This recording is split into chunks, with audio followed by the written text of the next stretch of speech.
തൊടുപുഴ പുളിയമല സംസ്ഥാന പാതയിൽ കാൽവരി മൗണ്ടിന് സമീപമാണ് ഈ മണ്ണിടിച്ചിൽ ഉണ്ടായിരിക്കുന്നത്. ഇത്തരത്തിൽ നിരവധി ഇടങ്ങളിലാണ് ഇന്നലെ രാത്രി പെയ്ത കനത്ത മഴയിൽ മല ഇടിഞ്ഞു വീണ് ഗതാഗത തടസ്സമുണ്ടായത്. ഗതാഗത തടസ്സം നീക്കുന്നതിനുള്ള നടപടികളാണ് ഇപ്പോൾ ഇവിടെ നടക്കുന്നത്. ഇവിടെ ഈ സംഭവത്തെക്കുറിച്ച് സംസാരിക്കാൻ പ്രദേശവാസികളായ ആളുകളുണ്ട്. ഇന്നലെ ഇവിടെ ഈ മണ്ണിടിഞ്ഞതിന് തൊട്ടടുത്തുള്ള ആളാണ്.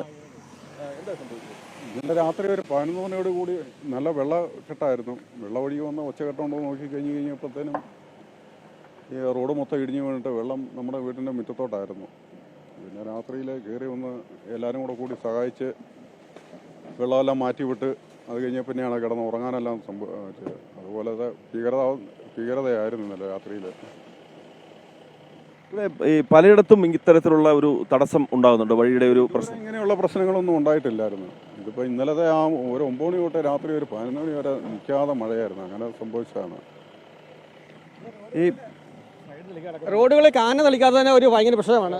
ആ റോഡെല്ലാം കൂടെ മണ്ണെല്ലാം ഇടിഞ്ഞ് അത് സമീപപ്രദേശ കൃഷിസ്ഥലങ്ങളിലേക്കെല്ലാം വയനാട്ട് പടന്ന് കൃഷിസ്ഥലങ്ങളെ ഒഴിച്ചു പോകുന്ന അവസ്ഥ വന്നിട്ടുണ്ട്. ഹൈവേക്കാരുടെയും അല്ലെങ്കിൽ കളക്ടർക്ക് കഴിഞ്ഞ പരാതി കൊടുത്തിട്ടും ഇതുവരെ ഒരു പ്രതിവിധി ഉണ്ടായിട്ടില്ല. എല്ലാ വർഷവും സൈഡ് പള്ളം പെട്ടുന്നല്ലാതെ ആ ഓട ശാസ്ത്രീയമായിട്ടൊന്ന് പുതുക്കുവാണെങ്കിൽ ഇതിനൊരു പരിഹാരം ഉണ്ടാകും. പലപ്പോഴും ഓടയിലുണ്ടാകുന്ന വലിയ തടസ്സങ്ങൾ ഇത്തരത്തിലുള്ള മണ്ണിടിച്ചിലിന് കാരണമാകുന്നുണ്ടെന്നാണ് നാട്ടുകാരുടെ ഒരു അഭിപ്രായം. ഇവിടെ ഇത്തരത്തിലുള്ള മണ്ണിടിച്ചിൽ വ്യാപകമായിട്ടുണ്ടാകുന്നുണ്ട്. എന്താണ് ഒരു പരിഹാരമായി കാണാൻ കഴിയുന്നത്? ഇതിനകത്തെ ഈ റോഡ് നിർമ്മാണത്തിൻ്റെ ഭാഗമായിട്ട് നിർമ്മിക്കേണ്ട ഓടകൾ നിർമ്മിക്കാത്തതിൻ്റെ ഭാഗമായിട്ടാണ് നമ്മുടെ ഈ NHൻ്റെ അടിമാലി ചെളിമട റോഡിൻ്റെ പല ഭാഗത്തും ഭീകരമായ മണ്ണിടിച്ചിലുണ്ടായിട്ടുണ്ട്. ആ സൈഡ് കൂടി കെട്ടാനുള്ള അതിൻ്റെ വർക്കുകൾ കൂടി നടത്തിയിരുന്നെങ്കിൽ ഇത്ര ഉണ്ടാവില്ലായിരുന്നു. ഇപ്പോൾ കീരിത്തോട് റോഡിൻ്റെ സൈഡിലിരുന്ന വെയിറ്റ് ഷെഡ് ഉൾപ്പെടെയുള്ള വലിയൊരു പോർഷനാണ്. അവിടെ നിങ്ങൾ പോയിട്ടുണ്ടാവും. ഒരു പ്രദേശം മുഴുവനാണ് പോയത്. അവിടെ കൃത്യമായിട്ട് നമ്മൾ അവിടെ ചെന്നാൽ മനസ്സിലാവും ആ ഓട പൂർണ്ണമായിട്ട് അടഞ്ഞുപോയി. ഓട പൂർണ്ണമായിട്ട് അടഞ്ഞില്ലായിരുന്നെങ്കിൽ അവിടെ ആ കെട്ടോ താഴെയുള്ള പിന്നെ വെയിറ്റ് ഷെഡും ആ പ്രദേശമൊക്കെ അവിടെ തന്നെ ഇരിക്കുമായിരുന്നു.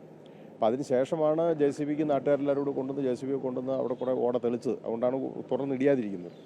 എന്തായിരുന്നാലും ഈ റോഡിൻ്റെ സംരക്ഷണ ഭിത്തി കെട്ടേണ്ട ഭാഗങ്ങൾ അതിൻ്റെ ഒരു സെക്കൻഡ് റീച്ച് എന്നുള്ള നിലയിലുള്ള അതിൻ്റെ പ്രവർത്തനങ്ങളിൽ ഏറ്റവും വേഗം ചെയ്യുക എന്ന് മാത്രമേ ഉള്ളൂ. പിന്നെ മണ്ണിടിയാതിരിക്കാൻ വേണ്ടിയിട്ടുള്ളൊരു പ്രതിവിധി. ഇത്തരത്തിൽ റോഡ് നിർമ്മാണത്തിലെ ഒരു അശാസ്ത്രീയത പ്രധാന പ്രശ്നമാണ്. പ്രത്യേകിച്ച് വെള്ളം ഒഴുകിപ്പോകുന്നതിനുള്ള ഓടകൾ ദേശീയപാതയുടെ ഭാഗമായുള്ള റോഡ് നിർമ്മാണത്തിൽ ഉണ്ടാകുന്നില്ല എന്നുള്ളതാണ് നാട്ടുകാർ ഏറ്റവും പ്രധാനപ്പെട്ട പരാതിയായി പറയുന്നത്. എന്തായാലും കൂടുതൽ അപകടങ്ങൾ ഉണ്ടാകാതിരിക്കാനുള്ള മുൻകരുതൽ ഇപ്പോൾ സ്വീകരിച്ചു വരുന്നുണ്ട്. കാൽവരി മൗണ്ടിൽ നിന്നും ക്യാമറമാൻ അഭിലാഷ് അലക്സിനൊപ്പം MC ബോബൻ, അമൃത ന്യൂസ്.